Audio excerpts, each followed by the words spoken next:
ମାଧିଆ ମଉସା ନମସ୍କାର।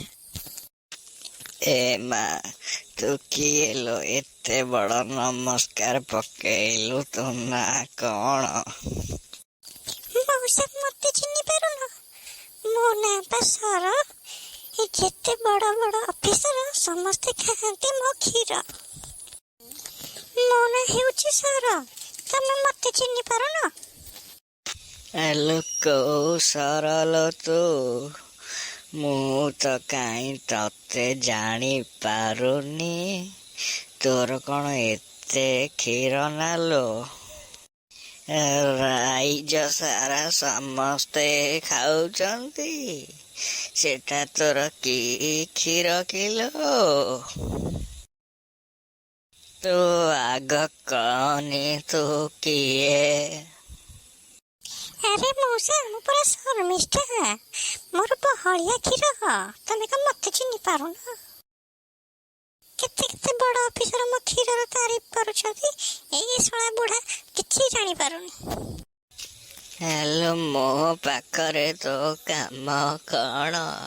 ସକାଳୁ ସକାଳୁ ମୋ ପାଖକୁ ଆଇଛୁ। ଏ କ୍ଷୀର ଫିରରେ ତ ମୋର ଆଉ ଲୋଭ ନାହିଁ। ମଲା ମଲା, ଏ କ୍ଷୀର ଦୁଧ ପ୍ରତି କାହାର ଲୋଭ ନାହିଁ ମ? ମୋ କ୍ଷୀର ଦେଖିଲେ ଯେ ମଶାଣିକି ପଡ଼ିଆକୁ ଯାଉଥିବ, ସିଏ ଫଟାସି ଉଠିକି ଆସିବ। ତମେ ମଉସା ଯାହା କହୁଛ ନା,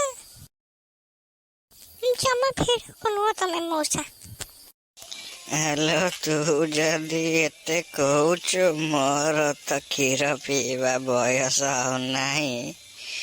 କଷ୍ଟେ ମଷ୍ଟେ ନହେଲେ ଟିକେ କ୍ଷୀର ପିଇବା ଆଉ।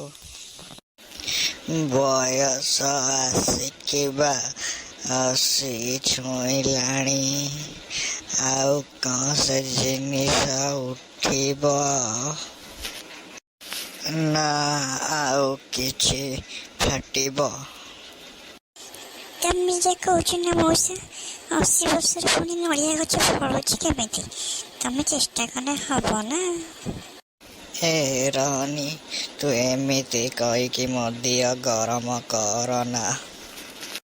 ତୋ ନାଁରେ ତ କେଳେଙ୍କାରୀ ଚାରିଆଡ଼େ ଡିବି ଡିବି ହେଇକି ବାଜୁଛି। ତୁ କ'ଣ ପାଇଁ ମୋ ପାଖକୁ ଆସିଛୁ ଟିକେ କହନି? ମଉସା ତମେ ଟିକେ ଚାନ୍ସ ଦିଅ, ମୁଁ ତମର ଉଠେଇ ଦେବି। ହ୍ୟାଲୋ, ତୁ ମୋର 6mm ରଡ଼ଟା ତ ସମ୍ଭାଳି ପାରିବୁ ନା? ହେ ମା, ମୁଁ ତ 10mm ରଡ଼ ନେଇଛି, ତମ 6mm ରଡ଼ କଥା କହୁଛ? ହଉ, ତୁ ଯଦି ଏତେ ବ୍ୟସ୍ତ ହଉଛୁ, ଚାଲ ସେ ପଛପଟ କିଆଁ ବୁଦା ମୂଳକୁ। ହଉ ମଉସା, ଆସ ସାଙ୍ଗ ହେଇକି ଯିବା। ଆସ ମଉସା ଆସ।